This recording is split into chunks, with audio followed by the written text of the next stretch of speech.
শিক্ষা জাতির মেরুদণ্ড থেকে জাতির ভোজ হয়ে গেছে। আমাদের জীবনে সবচেয়ে বড় ধোঁকা কি? পড়াশোনা।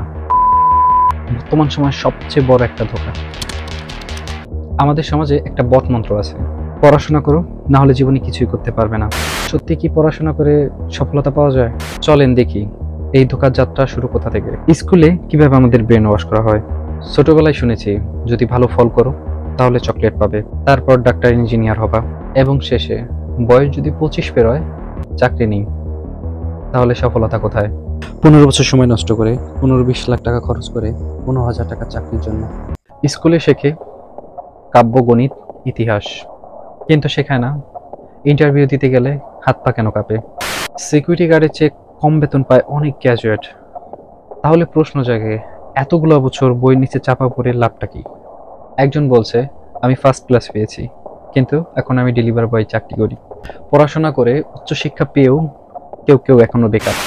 এখন শুধু ভালো পড়াশোনা করলেই হয় না, বরং ভালো পড়াশোনার পাশাপাশি বাপের ভালো টাকাও থাকতে হবে, মামা চাচার হেডামও থাকতে হবে। তুমি হয়তো একটা বড় কোম্পানিতে কাজ করছো, তবে সেই কোম্পানিতে তোমার জন্য সময় নেই। সকাল 9টা থেকে রাত 9টা, আর বেতন A+ পেয়ে বাবার স্বপ্ন পূরণ করলাম, কিন্তু আমার স্বপ্নের খবর কেউ রাখে না। যারা স্কুল ড্রপ আউট কিন্তু সফল, স্টিভ জবস, বিল গেটস, এমনকি আমাদের আশেপাশে অনেকেই আছে যারা ডিগ্রি ছাড়াই আমাদের জীবনে অনেক প্রভাব রেখেছে। তাহলে কি ডিগ্রি সব নয়? পড়াশোনা খারাপ না, কিন্তু সেটা জীবনের একমাত্র রাস্তা মনে করাটাই ধোঁকা। আমি বলছি না পড়াশোনা করবেন না, কিন্তু পড়াশোনার পাশাপাশি অন্য কাজও করতে পারেন। অ্যাজ লাইক বিজনেস, ফ্রিল্যান্সিং এর অনেক কাজ, কন্টেন্ট তৈরি করতে পারেন, শিক্ষামূলক বা অন্য যে কোনো বিষয় হতে পারে, digital marketing, web design, graphics design, এমন অনেক কাজ আছে যা আপনি এখন থেকেই শিখতে পারেন। পড়াশোনার পাশাপাশি নিজেও স্বাবলম্বী হতে পারবেন। জ্ঞান দরকার, কিন্তু সেটা বই থেকে আসে না। Life skill, communication, financial literacy, এসবও শেখার দরকার, আর সেগুলো আমাদের স্কুল শেখায় না। পড়াশোনাকে ভয় নয়, বুঝে শেখো। A+ নয়, শেখার আনন্দ খোঁজো।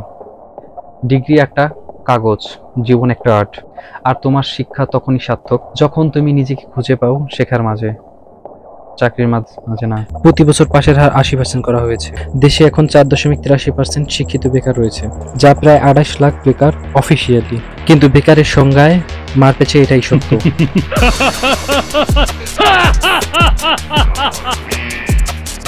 আপনি করতে হচ্ছে তার চাকরি হচ্ছে না, এটা দুঃখের বিষয়। এটা দিয়ে আমার একটা পরীক্ষা চলছে, চাকরি হবো কেন এটা দৃষ্টিতে দিতে পারবো। আসসালাম, ব্যাকগ্রাউন্ড মাস্টার্স কমপ্লিট, যদিও আমরা রিটেনে টিকি, ভাইভাতে গিয়ে আমরা বেশিরভাগই বাদ করি। প্রশ্ন করতে যতক্ষণ আপনি আটকিবেন না ততক্ষণ প্রশ্ন, আপনি আটকে গেলেন আপনার প্রশ্ন শেষ হয়ে যাবে। এটা হচ্ছে বাংলাদেশের বর্তমান ভাইভার সিচুয়েশন। সাধারণ শিক্ষাটা এটা একটা, আমি মনে করি একটা অভিশাপ।